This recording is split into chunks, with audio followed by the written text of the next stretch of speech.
Salut les amis, c'est Vince Production et aujourd'hui on se retrouve pour une vidéo pour devenir Iron Man. Alors bien sûr, je ne vais pas vous apprendre à fabriquer une armure ou un jetpack pour voler, mais plutôt un effet qui se réalisera sur Hitfilm, le logiciel Hitfilm, que je vous mettrai le lien dans la description. Voilà, donc pour réaliser cet effet, je vous mettrai un lien dans la description. Ce sera une bibliothèque WinRAR, donc vous extrayez les fichiers sur votre bureau, sur là où vous voulez les extraire. Et en fait, il y aura une vidéo d'une femme qui fait voilà, un mouvement de tête. Et il y aura les vidéos HUD. Mais qu'est-ce que c'est les vidéos HUD? Les vidéos HUD, ça se prononce HUD. Et bien en fait, c'est des logos futuristes. Ce sont des vidéos qui tournent comme ça. Et ça fait un peu futuriste et c'est ce qu'on rajoute devant la personne. Pour télécharger le logiciel, je vous conseille d'aller voir un tuto ou voilà, regarder des tutos pour savoir installer le logiciel. Mais sinon, quand vous vous rendez sur le lien que je vous ai mis dans la description, en bas il y a une bande bleue avec marqué Get Hitfilm 4 Express Free, un truc comme ça. Mais oui, c'est clair. Voilà. Et en fait, vous cliquez sur ça et après, je crois qu'il faut s'inscrire. Et après, on peut télécharger le logiciel, mais c'est pas très compliqué. Voilà, donc on passe tout de suite au logiciel. Voilà les amis, donc on se retrouve sur le logiciel Hitfilm en question. Donc vous voyez la femme ici présente. Donc je vais vous montrer d'abord la vidéo. Putain, c'est bon. Pour vous montrer ce que ça donne. Alors, on recadre un peu. Tac.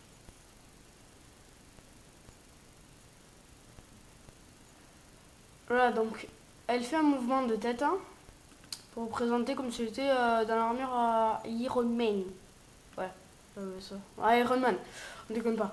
Non, voilà, donc il faut y rajouter les effets que j'ai mis dans la description, que moi je trouve là.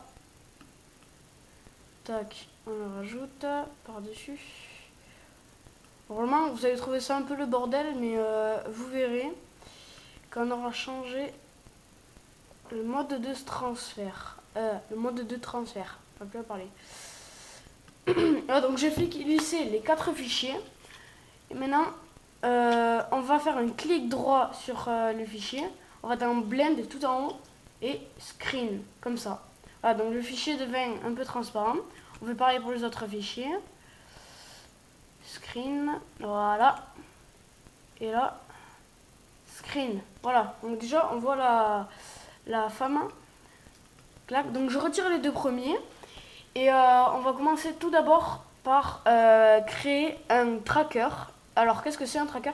C'est une caméra virtuelle qui va traquer l'endroit que vous lui dites de suivre. Donc exemple, donc vous ouvrez la petite flèche là, cliquez dessus et dans track vous cliquez sur plus. Ah, donc on se retrouve là dans la partie layer, comme ça. Donc le track, on va le placer sur le... Oh merde.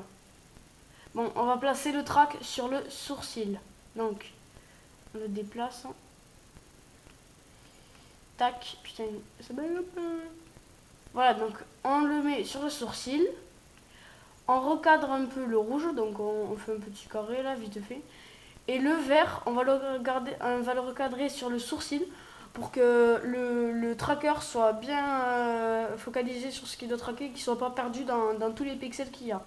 Donc on va commencer à traquer, donc on clique sur on clique sur la petite flèche qu'il y a ici. Donc il commence à analyser la vidéo et il traque. Oh, ça bug. Donc il traque la vidéo.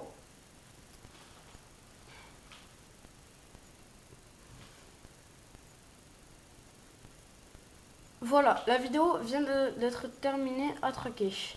Donc, une fois cela fait, on va ajouter un point. Donc, on clique sur New Layer, on clique sur point. Voilà, donc on va le renommer Track Head ou Head Track, ouais. Head Track pour savoir que c'est le track de la tête. Donc, on enregistre. Et dans Layer, voilà, donc Track, what?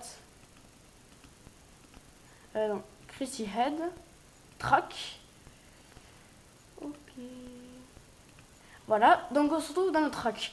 Maintenant, ce tracking, on va l'ajouter au point qu'on vient de créer. Donc, head track. Donc, dans le step 2, apply on layer, on clique sur known.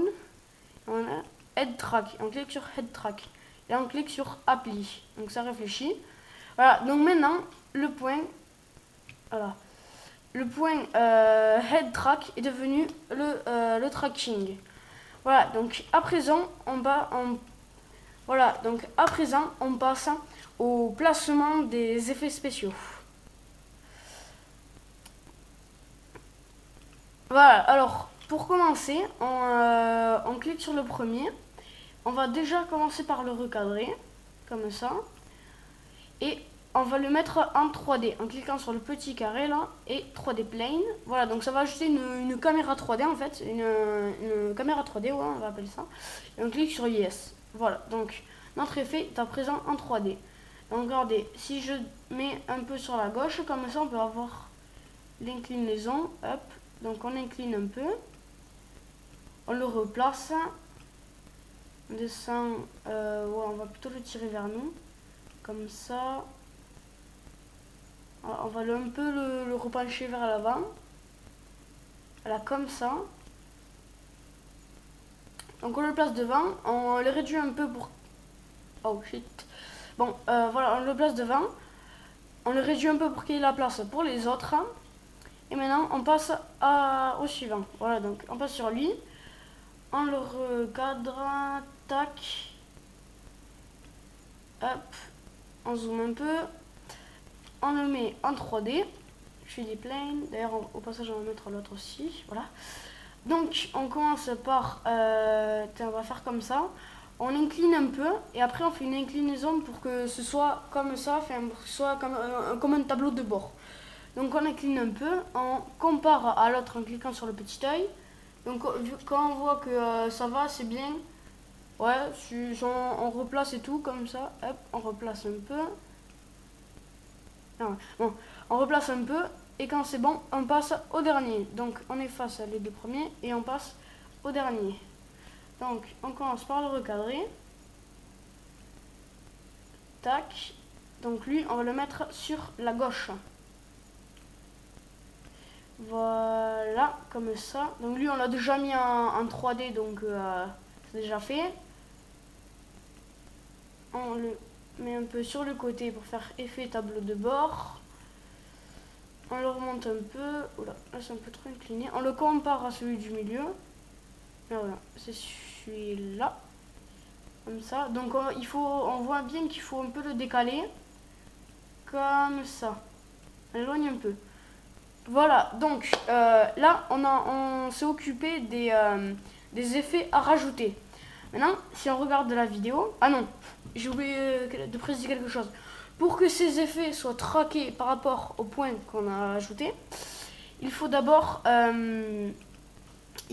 les associer, on les associe au head track. Donc head track, dans les noms là, hop, head track. Voilà. Donc maintenant, je vous fais montrer la vidéo. Voilà. Donc, on regarde la prévisualisation. Donc, vous voyez que ça bouge. Mais il y a un petit problème. Pour faire un meilleur effet, quand en fait le track, là, il fait ça, il se déplace en 2D en fait. Et nous, on va ajouter un autre point pour que le track en fait, il soit comme ça. Comment dire, il fasse pas comme ça, mais comme ça. Vous voyez, quand elle fait comme ça, quand elle bouge les mouvements de tête. Voilà, donc on fait comme ça. Voilà, donc je mets une petite pause à la vidéo pour enregistrer car elle aura plus de mémoire. Et on se retrouve tout de suite. Voilà, donc à présent que j'ai que j'ai copié-collé le fichier que j'avais enregistré avec cette vidéo. Ok. Pour lui laisser un peu de place, nous allons passer à la deuxième partie. Donc, pour faire l'effet que je vous ai dit tout à l'heure, hein, que ça fasse vraiment un tableau de bord, que ça suive la tête, on va ajouter un point, new point, on va le renommer head pivot. Donc, head EAD pivot. Comme ça, voilà. Donc ce point il est là. Donc ce point en fait on va le mettre en 3D et on va énormément le reculer pour que, admettons ça c'est la tête de la femme et s'il fait ça en fait ça va faire un effet plutôt dégueulasse. C'est que si on l'éloigne bien, et l'effet sera bien aligné avec le mouvement qui a été traqué. Voilà, donc on le met en 3D, on clique dessus et dans contrôle, c'est ça, dans transform, en fait on va déjà le mettre au milieu de la tête, hein. Donc là comme ça on va bien le mettre au milieu de la tête, hein. Voilà. Et maintenant, on va le reculer de au moins 550, 500 et demi, ça, ouais, 550. Voilà, ça ira très bien. Et maintenant, on va le baisser un peu. Enfin, c'est-à-dire le point bleu que vous voyez, c'est une flèche, on va la baisser avec la rotation Z, je crois. Non, c'est pas ça. Avec la rotation. Voilà, c'est ça. Donc avec la rotation X, on met environ moins 11. Ça me paraît bien. Voilà, donc une fois qu'on a fait ça, donc le point il est bien là et on va dans track, je crois, donc contrôle. On ferme le transform et on va dans layer point. Et en fait, on va l'aligner avec la towards layer. Alors, je n'ai pas trop compris ce que c'était. Et aligner des points, enfin pour le point alignement, on va l'aligner avec le head track. Donc je vous montre ce que ça donne. Alors, si le logiciel veut bien marcher. Voilà, donc vous voyez la flèche se dirige bien vers là où a été traqué le point. Voilà, donc c'est tout pour aujourd'hui et je vous retrouverai dans une deuxième partie pour améliorer énormément la qualité de l'effet. J'espère que cette vidéo vous aura plu. Abonnez-vous, laissez un like et peace les gens. Et bye tout le monde.